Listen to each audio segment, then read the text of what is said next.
अरे भाभी तो यहाँ पर भी नहीं है। आखिर ये गई तो गई कहाँ? अरे दीदी आप यहाँ? भाभी जरा मेरी नई साड़ी देखो। पूरे मोहल्ले में ऐसी साड़ी किसी के पास नहीं होगी। मेरे पास तो अलमारी भर के कपड़े हैं। मैं तो हर महीने अपने लिए कुछ न कुछ नया खरीद ही लेती हूँ। अरे भाभी आप देखती ही रहोगी या कुछ बोलोगी भी? अरे दीदी आप अभी अभी तो आई हो। दीदी आराम से जाकर हॉल में बैठो। मैं आपके लिए पहले ठंडा पानी लाती हूँ, फिर बैठकर देखेंगे। ठीक है। अरे ये दीदी डायरेक्ट ससुराल से आकर मायके में मुझे साड़ी दिखा रही हैं। आखिर क्या साबित करना चाहती हैं? दीदी पहले पानी पी लो। भाभी वहीं रख दो, अभी पी लूंगी। दीदी आपकी साड़ी बहुत अच्छी है। अल्लाह ने दिया है तो उसका शुक्र अदा करना चाहिए। लेकिन मेरी नजर में इंसान की पहचान उसके कपड़ों से नहीं बल्कि उसके अच्छे व्यवहार और साफ दिल से होती है। अरे भाभी ये बातें वही लोग करते हैं जिनके पास कुछ नहीं होता। अरे मेरे पास तो बहुत पैसे हैं।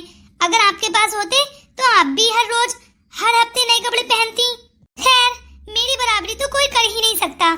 खाला आप बिल्कुल सही कह रही हैं। पूरे परिवार में सबसे अच्छा रहन सहन आपका ही है। मुझे तो आपकी हर बात पर गर्व होता है। देखा भाभी मेरी भांजी भी जानती है कि मैं सबसे अलग हूँ। लोग मेरी नकल करते हैं लेकिन मेरे जैसा कोई पहन नहीं सकता। दीदी इंसान की असली अमीरी उसके संस्कार होते हैं। कपड़े गहने और दिखावा तो एक दिन खत्म हो जाते हैं लेकिन अच्छे कर्म हमेशा साथ रहते हैं। भाभी आप अपनी सीख अपने पास ही रखिए। मुझे किसी की सलाह की जरूरत नहीं है। मुझे पता है मुझे कैसे जीना है। खाला मामी तो हमेशा ज्ञान देती रहती हैं।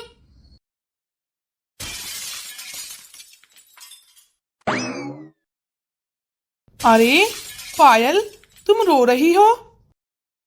नहीं मैं रो तो नहीं रही। वो मैं कह रही थी मुझे 2-3 दिन के लिए मायके जाना है। पर तुम मायके जाकर क्या करोगी? अभी तो मेरी बहन आई है, फिर वो बोलेगी कि तुम मायके चली जाती हो उसके आने पर। पता नहीं मेरा मन बहुत घबरा रहा है। और वैसे भी मुझे आपकी बहन की बातें बहुत चुभती हैं। मैं ये सहन नहीं कर सकती। मैंने आज से पहले ना ही तो ऐसी बातें की हैं और ना ही सुनी है। सो इसलिए मैं जा रही हूँ। अच्छा ठीक है, मैं कल सुबह तुम्हें मायके छोड़ आऊंगा। ठीक है।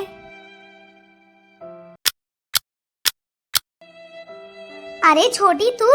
हाँ खाला मैं सोच रही थी आप पता नहीं कहाँ चली गई हैं। मुझे पता है जब से मेरी शादी हुई है तू यहाँ ऐसे ही रहती है, तेरा मन नहीं लगता। हाँ खाला आप थी तो मेरा बहुत मन लगता था। अब मैं तो सोच रही थी कि मैं भी अपने घर चली जाती हूँ। मैं वहीं पर अपनी पढ़ाई लिखाई पूरी कर लूंगी। अरे नहीं नहीं तेरा स्कूल यहाँ पे पास में पड़ता है, तुझे यहीं रहना होगा।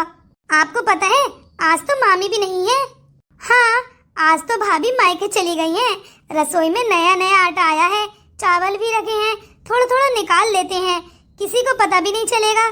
हाँ आपको अगर जरूरत है अपने घर में तो आप अपने ससुराल ले जाइए। जरूरत तो मुझे बहुत है, लेकर तो मुझे जाना ही पड़ेगा। मैं अभी बैग लेकर आती हूँ, आप जल्दी जल्दी भर लेना। किसी ने अगर पूछा तो कह देंगे कि सामान पहले से ही कम था। मुझे पता है तू हमेशा मेरा ही साथ देगी, तू मेरी भांजी है ना। हाँ खाला और मैं किसका साथ दूंगी? खाला ये जो 5 किलो का आटे का डिब्बा है इसे आधा कर देते हैं। मामी को कौन सा हिसाब लगाना आता है? हाँ और चावल भी निकाल लो, साथ में चीनी और दाल भी रख लो। बार बार बाजार जाने से अच्छा है मायके से ही काम चल जाए। खाला आपने तो बहुत अच्छा तरीका निकाला है, पैसे भी बच जाते हैं और किसी को पता भी नहीं चलता। अरे दिमाग होना चाहिए, ऐसे ही घर नहीं चलते। जो मौका मिले उसका फायदा उठा लेना चाहिए। चलो चलो जल्दी बैग लेकर आओ, मैं सारा सामान पैक कर लेती हूँ। ठीक है खाला अभी लाती हूँ। जब तक भाभी मायके से यहाँ आएंगी तब तक मैं बहुत सामान ले जाऊंगी।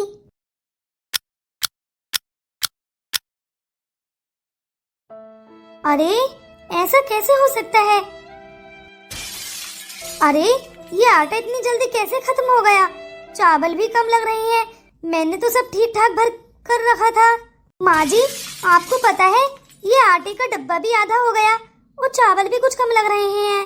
अरे बहू ऐसा कैसे हो सकता है? बहू, शायद तुम्हें याद नहीं होगा, कभी कभी हिसाब गड़बड़ हो जाता है। छोटी छोटी बातों का इतना ध्यान मत रखा करो। माँ जी, हो सकता है मेरी ही गलती हो, लेकिन मुझे पूरा यकीन है कि मैंने सारा सामान अच्छी तरह रखा था। भाभी, अगर घर संभालना नहीं आता तो दूसरों पर शक भी मत किया करो। पहले ही अपना हिसाब ठीक करना सीखो। मैंने किसी का नाम तो नहीं लिया दीदी, मैं तो सिर्फ इतना कह रही हूँ कि सामान कम लग रहा है। देखा मम्मी, एक दिन यही हम पर इल्जाम लगाएंगी, इसलिए इनकी बातों पर ध्यान मत दिया करो। अरे बेटा, मैं तो खुद बोल रही हूँ, शायद बहू से गलती हो गई होगी। खाला, आप बिल्कुल चिंता मत कीजिए, मैं हमेशा आपके साथ हूँ। सॉरी माँ जी, मुझसे गलती हो गई। शायद मुझसे ही कोई भूल चूक हो गई होगी, पर मुझे तो ऐसे ही ध्यान था। क्या भाभी, ध्यान था? हाँ, अरे ऐसी भूल चूक हो जाती है। अब हमें तो ऐसा लग रहा है जैसे कि आप हम पर ही इल्जाम लगा रही हैं, क्योंकि मैं कुछ दिनों से यही हूँ ना।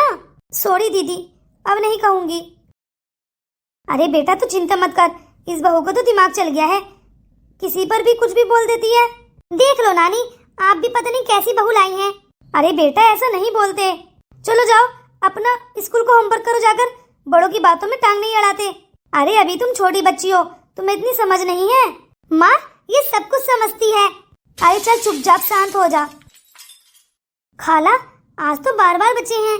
खुद तो अमीर घर आ गई हैं और मेरा रिश्ता गरीब घर करा दिया है। खुद एंजॉय कर रही हैं, मैं इन्हें चैन से नहीं जीने दूंगी। पायल, मैं तुम्हारा ही इंतजार कर रहा था। क्या हुआ पायल, तुम हर रोज उदासी नजर आती हो।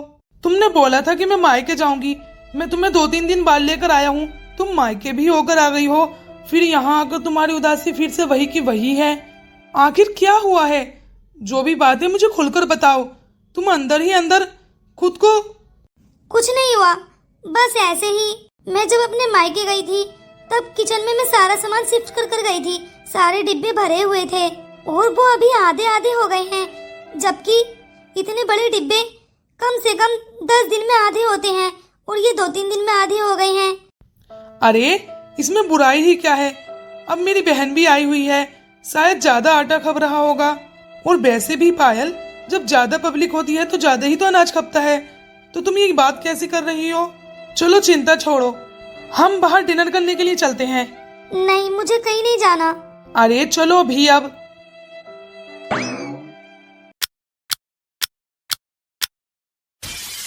अरे बाबली, तू ये सूटकेस क्यों लेकर आई है? खाला, इसमें मामी के नए कपड़े हैं जो मामा जी ने कुछ दिनों पहले ही लाकर दिए हैं, इन्होंने यूज भी नहीं किए हैं। अरे बाबली, अगर भाभी ने ये कपड़े मुझे पहनता हुआ देख लिया, वो तो मुझे छोड़ेंगे ही नहीं, सारा शक मुझे पर जाएगा। अरे खाला, वो आपकी ससुराल थोड़ी ना रही है देखने के लिए। पर अरे कुछ नहीं, रख लो, मामी और मामा डिनर पे गए हैं, इसलिए मैंने चुपके से ये चोरी कर लिया। अच्छा चल, इधर रख दे। पर फिर भी चुटकी, मुझे तो डर लग रहा है। अरे खाला, डरने की कोई बात नहीं है। वैसे भी नानी के घर से सामान ले जाने में क्या ही बुराई है, आधा सामान मैं अपनी मम्मी को दे दूंगी। बिल्कुल, आखिर ये मेरा घर भी तो है, मैं जब चाहूँ जो चाहूँ ले सकती हूँ। किसी में इतनी हिम्मत नहीं कि मुझसे कोई सवाल करे। आपके आटा चावल तो इस बाल्टी में मैंने शिफ्ट कर दिए हैं और कपड़े ये रहे। आपका पूरा धंधा बिल्कुल तैयार है।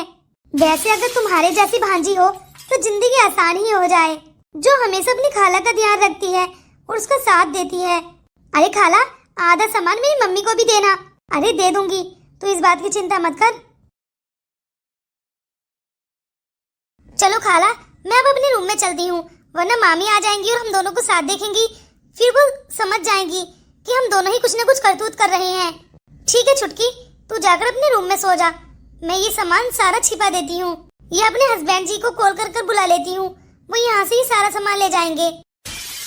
खाला, सामान तो चोरी कर लिया, पर यहाँ से तुम अपने हस्बैंड जी को दोगी तो वो ये नहीं कहेंगे कि ये कहाँ लेकर जा रही है और किसने दिया है? वो तो आपसे बहुत सवाल करेंगे। अरे नहीं करेंगे, कहूँगी मम्मी ने दिया है। तो खाला, ये सारा सामान अभी पहुँचवा दो। मामी के सामने ये सारा सामान लेकर जाओगी तब तो हम पकड़ जाएंगे। बिल्कुल सही कह रही हो, अभी कॉल कर बुलाती हूँ। और वैसे भी ये दोनों तो डिनर के लिए गए हैं, काफी समय में आएंगे। हाँ खाला, जल्दी करो, चोरी तो कर ली, अब इसे शिफ्ट भी कर दो। तू जा अपने रूम में जाकर सो, मैं अभी करती हूँ। चलो, इस बहाने मेरा नाम भी हो जाएगा कि मेरी माँ मुझे इतना सामान देती है। भैया भाभी तो मुझे कुछ भी नहीं देते। मेरी देवरानी जिठानी के मायके से इतना सामान आता है, वो कितना नाम करती हैं, और मेरे घर से कुछ भी नहीं जाता। अब मुझे चोरी तो करना ही पड़ेगा। मेरे पास और कोई रास्ता भी तो नहीं है।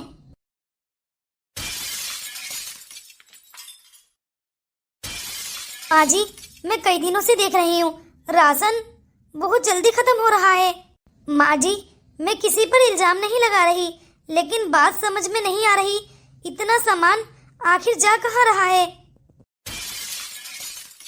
बहू, तू ज्यादा मत सोच। घर में लोग आते जाते रहते हैं, थोड़ा बहुत ऊपर नीचे होता रहता है। हर बात का हिसाब रखने से रिश्तों में दूरियां आ जाती हैं। माँ जी, मैं रिश्ते नहीं तोड़ना चाहती, बस इतना चाहती हूँ कि घर की बरकत बनी रहे। मेहमान की कमाई का एक एक दाना बहुत कीमती होता है। लो सुनो, अब भाभी हमें घर चलाना भी सिखाएंगी। पहले खुद तो ढंग से घर संभाल लो, फिर दूसरों को सलाह देना। मैं तो बचपन से इस घर की बेटी हूँ। दीदी, मैंने कभी आपको पराया नहीं समझा। आप इस घर की बेटी हैं, इसलिए हमेशा इज्जत दी।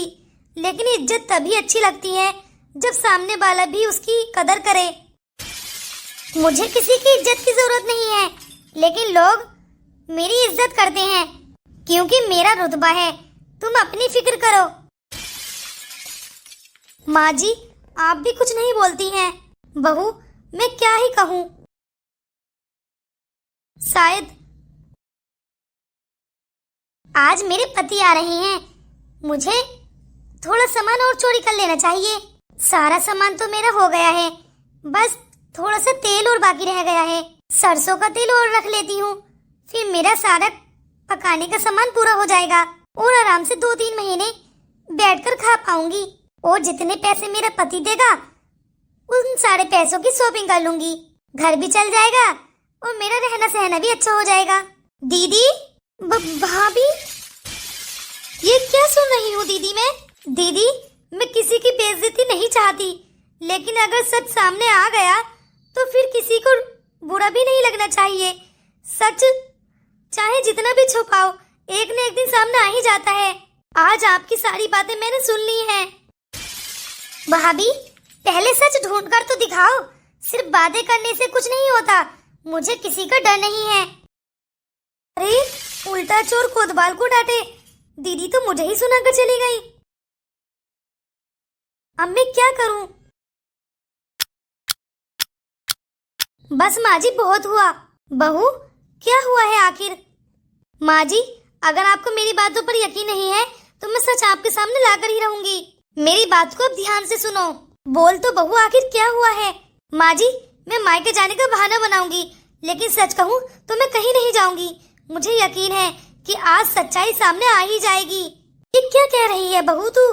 माँ जी, अगर मेरा शक गलत हुआ तो मैं सबसे पहले माफी मांग लूंगी। बहू, अगर तेरे मन को तसल्ली मिलती है तो जैसा ठीक लगे वैसा कर, लेकिन याद रखना, किसी पर बिना सबूत इल्जाम नहीं लगाना चाहिए। माँ जी, अभी मैंने इल्जाम लगाया ही कहाँ है। ठीक है बहू, चल, जैसा तू कहेगी वैसा करूंगी मैं भी देखती हूँ आखिर ये राशन खुद कम कैसे होता है। यह तुझसे हिसाब नहीं लगाना आता। तू अपनी बीमारी का इलाज करा लेना, अगर तू झूठी निकली तो। ठीक है माँ जी।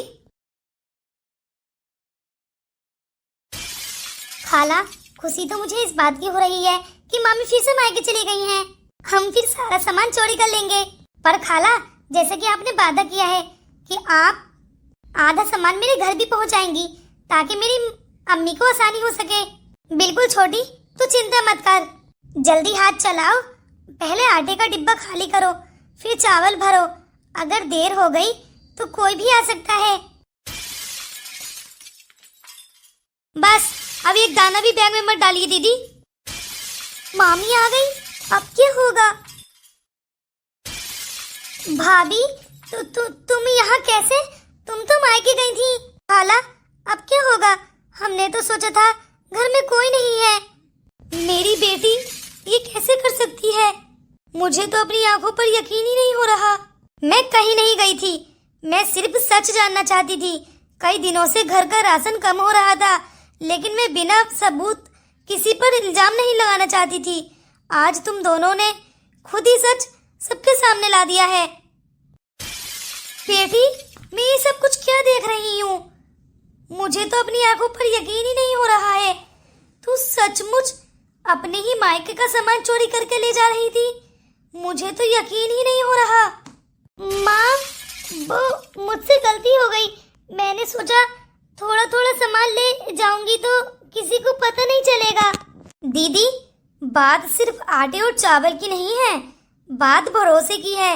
घर का सामान फिर से आ जाएगा, लेकिन एक बार जो भरोसा टूट जाए तो उसे जोड़ना बहुत मुश्किल होता है। भाभी, मुझे माफ कर दो। मैं हमेशा झूठी शान दिखाती रही। मेरे पास कुछ खास नहीं था, लेकिन मैं लोगों के सामने बड़ा बनने की कोशिश करती रही। उसी घमंड ने मुझे इतना गिरा दिया है कि मैं अब चोरी करने लगी हूँ।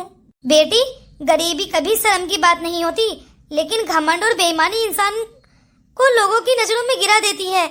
आज मुझे अपनी बेटी पर बहुत दुख हो रहा है। भाभी, अगर आप मुझे माफ कर दें तो हम आज के बाद कभी ऐसा काम नहीं करेंगे। मेहनत की कमाई का महत्व आज समझ आ गया है। माफ करना मेरे संस्कार हैं, लेकिन भरोसा वापस जीतने के लिए तुम्हें अपने व्यवहार से साबित करना होगा। तुम सिर्फ माफी मांग लेने से सब कुछ पहले जैसा नहीं हो जाता।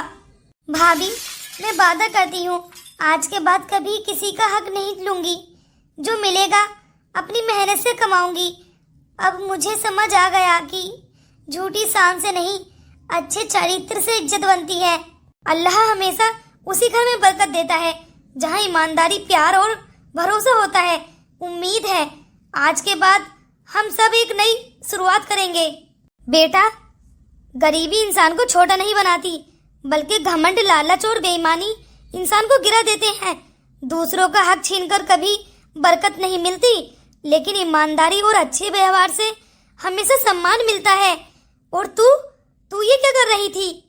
और तू, जिसे मैंने बचपन से पाला, मैंने सोचा चल मेरी बेटी का कुछ तो सहारा होगा, मैं इस लड़की को पाल लेती हूँ। और तूने जिस थाली में खाया उसी में छेद कर दिया। सॉरी नानी, मुझे माफ कर दो। नानी, मेरी भी गलती है। मैंने भी खाला का साथ दिया। मुझे उन्हें रोकना चाहिए था, लेकिन मैं भी लालच में आ गई थी। नानी, मुझे माफ कर दो। अब मैं ऐसा नहीं करूंगी। अब मैं तुझे तेरे घर भेजूंगी, तू यहाँ नहीं रहेगी। तूने बचपन से ही चोरी करना सीख लिया है। बेटा, मैंने तो तुझे ऐसे संस्कार नहीं दिए। सॉरी नानी, मुझे माफ कर दो। हेलो रिमझिम, अपनी बेटी को आकर यहाँ से ले जा। क्या हुआ मम्मी? अरे, तेरी बेटी बचपन से ही चोरी करने लगी है। मैंने तो इसे बचपन से अच्छे संस्कार दिए थे कि मैं इसे पाल पोस कर अच्छे संस्कार देकर अच्छा इंसान बनाऊंगी। कहीं ये तेरे पति पर न चली जाए, जो हमेशा दारू पीकर पड़ा रहता है। पर ये तो बिगड़ ही गई है। अरे मम्मी, आपको इसे डांटने का पूरा हक है। आप इसे मारिए, कूटिए, लेकिन इसे अच्छे संस्कार दीजिए। मैं इसे यहाँ बुरी सोबत में नहीं लाना चाहती। नहीं बेटा, तू अपनी बेटी को खुद संभाल। तू इसकी जिम्मेदारी खुद ले। अगर आगे जाकर इसने कुछ बुरा कांड कर दिया तो बदनामी मुझे ही मिलेगी, और मैं नहीं चाहती कि मैं इतनी बदनामी को भुगतूं। वैसे ही तेरी बहन ने बतेरे कारनामे कर दिए हैं। अच्छा, अगर आप कह रही हैं तो मैं इसे लेने के लिए आ जाती हूँ। बस अब इसकी माई आ जाएगी इसको लेने के लिए। अब बस एक दफा इसके पति को भी कॉल करती हूँ, ये भी अपने ससुराल जाएगी। दामाद जी का नंबर कौन सा है? लास्ट में 599 है मम्मी जी।